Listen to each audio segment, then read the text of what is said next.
नमस्कार, मैं लखन सालवी और आप देख रहे हैं डेली राजस्थान। सब कुछ प्रकृति के हाथ में है। हम कब कहाँ होंगे, क्या खाएंगे, क्या पिएंगे, सब कुछ प्रकृति पर निर्भर करता है। मैंने कभी नहीं सोचा था कि मैं महुड़ा खेत गांव में जाऊंगा, और महुड़ा खेत गांव को मैं जानता भी नहीं था। ये राजस्थान के उदयपुर ज़िले की सायरा पंचायत समिति के तिरोल ग्राम पंचायत का एक गांव है, और यहाँ आज हम हैं। मैं आपको तस्वीरें दिखाता हूँ इस गांव की, और कुछ दोस्तों से मिलाता हूँ जो इस गांव के बारे में बताएंगे। सबसे पहले तो आप देखिए यहाँ के नज़ारे कितने खूबसूरत है। पहाड़ियों के बीच बसा हुआ ये गांव, और यहाँ मौजूद है एक परिवार के लोग। ये एक ही परिवार है इस गांव में, और यहाँ आज हम आए हुए हैं। कोई स्टोरी करने के लिए मैं यहाँ पे आया था, लेकिन यहाँ के बहुत सारे कनेक्शन निकल गए, जो इस गांव में आने के बाद में मुझे पता चले कि दिल के करीब के कितने रिश्ते इस गांव में हैं। तो आपके मोबाइल की स्क्रीन पर जो पेड़ आपको दिखाई दे रहा है, ये पेड़ महुए का है। महुए को उदयपुर जिले के सायरा गोगुंदा क्षेत्र में महुड़ा कहा जाता है। इस पेड़ के महुए का फल आता है, और इसका फल और बीज दोनों ही बहुत ही औषधीय गुणों वाले हैं। महुए की जहाँ शराब बनाई जाती है, वहीं उसके बीज का तेल निकाला जाता है, और वो सब्जी में काम आता है। और ये जो महुड़े का तेल है, महुड़ा जो है, इस महुड़े की बहुतायत मात्रा इस गांव में होने के कारण इस गांव का नाम महुड़ा खेत है। यहाँ पर आप देखेंगे तस्वीरों में जो लाल लाल दिख रहे हैं, उधर गुलाब के फूल है, भिंडी की यहाँ पैदावार हो रही है, यहीं पे हरी मिर्च, यहीं पर पपीता, यहाँ पर जामुन के पेड़ है, यहाँ पर आम की बगियाँ हैं। तो कई सारे फल वाले पेड़ पौधे यहाँ हैं। साथ ही अरावली की वादियों में ये गांव है।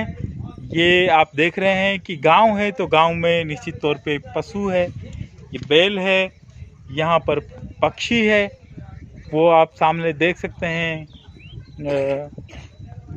मुर्गे मुर्गी यहाँ पर खेल रहे हैं। आपने P3 नाम सुना होगा, लेकिन यहाँ P4, P5, P6 बहुत कुछ है। पेड़ है, पर्वत है, पानी है। ठीक है, ये यहाँ पर गांव में क्योंकि बिजली नहीं पहुंची है, तो सोलर की बिजली, सोलर यहाँ पर लगे हुए हैं। ये गांव बड़ा खूबसूरत है, चारों तरफ पेड़ पौधे और पहाड़ है, और इन पहाड़ों के बीच में हमारे एक मित्र का मकान है, और आज हमारा संयोग से यहाँ पर आना हुआ है। और यहाँ हमारे साथी भी मौजूद है। इधर आए, हम साथी के दर्शन कराते हैं। अभी ये जो पहाड़ है, इनको ढकने की भी कुछ योजनाएं हैं। वो पंचफल कुछ बताया जा रहा था। बिल्कुल साहब, पंचफल योजना हमने करेंगे हम इसमें नरेगा योजना के तहत, और इसमें 5 फल के पौधे लगाएंगे, और जो भी कॉमन ज़मीन है, जो सार्वजनिक ज़मीन है, उसका हम डेवलपमेंट इस योजना के तहत करेंगे। और इधर ये नाडियाँ बनाई गई है, ये नाडियाँ बनाएंगी, वाटर शेड एक के बाद एक है, और इनमें पानी का ठहराव होगा, और ठहराव होगा, जल स्तर का बड़ा होगा। पहले इस गांव में कब कब आते रहे हैं आप? इस गांव की थोड़ी सी विशेषता के बारे में बताइए ना। वैसे सभी दिखाई दे रही है, पर जो नहीं दिखाई दे रही है उसके बारे में बताइए। इस गांव में हम जब आए थे तो नेचुरल दृष्टि से ये गांव बहुत प्राकृतिक संपदा से परिपूर्ण था, और सबसे बड़ी यहाँ विडम्बना ये थी कि यहाँ पे जो पानी का सोर्स था वो एक ही कुआं था, जिससे लोग कुएं में जाके पानी निकालते थे। उन्हें काफ़ी परेशानी होती थी, महिलाएं जाती थी, काफ़ी डर रहता था महिलाएं कुएं में गिर जाए। तो हमारे द्वारा यहाँ पे सोलर सिस्टम, जो एक प्राकृतिक ऊर्जा है, सूर्य की जो प्राकृतिक ऊर्जा है, उसके माध्यम से हमने यहाँ सोलर सिस्टम लगाया।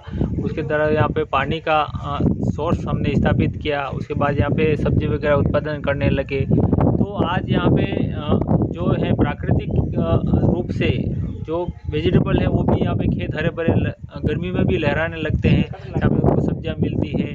सेकंड, यहाँ पे उनको आमदनी भी बढ़ी है, और लोग भविष्य के बारे में सोचते हैं कि प्रकृति से कितना हमें बेनिफिट है। तो प्रकृति के रख रखाव के बारे में भी लोग आज विचार करने लगे हैं कि यार प्रकृति हमें कितना देती है। तो प्रकृति प्रकृति के संरक्षण का महत्व इनको आज पता चला है। तो इस दृष्टि से हम देखते हैं कि आज ये गाँव कहीं न कहीं इस चीज़ को समझा है कि आगे हम प्रकृति का संरक्षण करेंगे तो हमें बहुत फायदा होगा। और इस गांव के लोग सब्जी उत्पादन पे विशेष ध्यान दे रहे हैं। मैंने यहाँ पे गुलाब की खेती करते हुए लोगों को देखा है। बिल्कुल सर। ये पहले कभी नहीं था।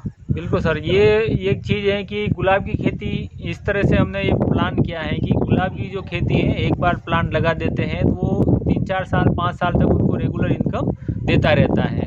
तो एक नई तरह का है एग्रीकल्चर है कि भी अगर वेजिटेबल के कर ही रहे हैं पर जो गुलाब की खेती करेंगे तो एक बार खर्चा आता है, वो रेगुलर 5-7 साल इनकम देता रहता है। तो वो भी इन्होंने एक चीज़ सीखा है, जो ऐसी ज़मीन है जहाँ पे वेस्ट है, जहाँ पे एग्रीकल्चर नहीं होती, वहाँ पे पेड़ लगा के भी इसको कर सकते हैं। तो ये इनके लिए एक नया चीज़ था और उन्होंने एक्सेप्ट किया है और आज अच्छा खासा ये जो फूल हैं वो उसका बेच रहे हैं। सब्जी उत्पादन को लेकर रुचि कैसी है यहाँ के लोगों की? सब्जी उत्पादन को लेके इस तरह का है कि पहले इन्होंने कभी सब्जी पैदा नहीं की थी, पर अब जैसे इनको यहाँ पे ये पानी की उपलब्धता हो गई है तो सब्जी उत्पादन इन्होंने किया है। और सब्जी उत्पादन इन्होंने नई तकनीकी से जो काम होना है कि जिसमें सीड की वैरायटी को लेके है, बीज कौन सा लगाना है, कब लगाना है, कितना दूरी में लगाना है, वो सब चीज़ इन्होंने सीखा और उसके बाद भी इन्होंने लगाया तो इनको एक एहसास हुआ कि हम जो पहले कर रहे थे उसमें और इसमें काफ़ी फ़र्क है और इसमें हमें ज़्यादा आमदनी हो रही है। तो अब ये नई तकनीकी भी अपना रहे हैं और इससे इनके परिवार में इनकम भी बढ़ा है। ये परिवार औसतन 50-60 हज़ार रुपये सालाना इनसे कमा लेते हैं। तो ये इनके लिए एक रुझान बढ़ा है और आने वाले समय में ये एग्रीकल्चर जो खेती की ज़मीन है वो उनके लिए अच्छा वरदान साबित होगी एग्रीकल्चर सब्जी उत्पादन के लिए।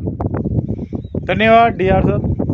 तो ये थे सीएमएफ संस्थान के साथ काम करने वाले डीआर गमेती जी और इन्होंने बताया कि इस गांव के लोग जो पहाड़ों के बीच में रहते हैं वो अपने छोटे छोटे खेतों में अब नई तरह की और नई तकनीक से खेती करने लगे हैं। वो यहाँ पर गुलाब की खेती कर रहे हैं, जैसा कि आप तस्वीरों में देख पा रहे हैं। पपीते यहाँ पर ताइवान के लगाए जा रहे हैं, मिर्ची का उत्पादन किया जा रहा है, साथ ही कई तरह के फलदार वृक्ष और औषधीय पौधे यहाँ पर लगाए जा रहे हैं। और हम शुरू हुए थे इस महुआ के पेड़ से, इसी पे आके हम हमारी बात को ख़त्म करते हैं। ये है महुए का पेड़ और चूंकि महुए के बहुत सारे पेड़ इस गांव में हैं, इसीलिए इस गांव का नाम है महुआ खेत।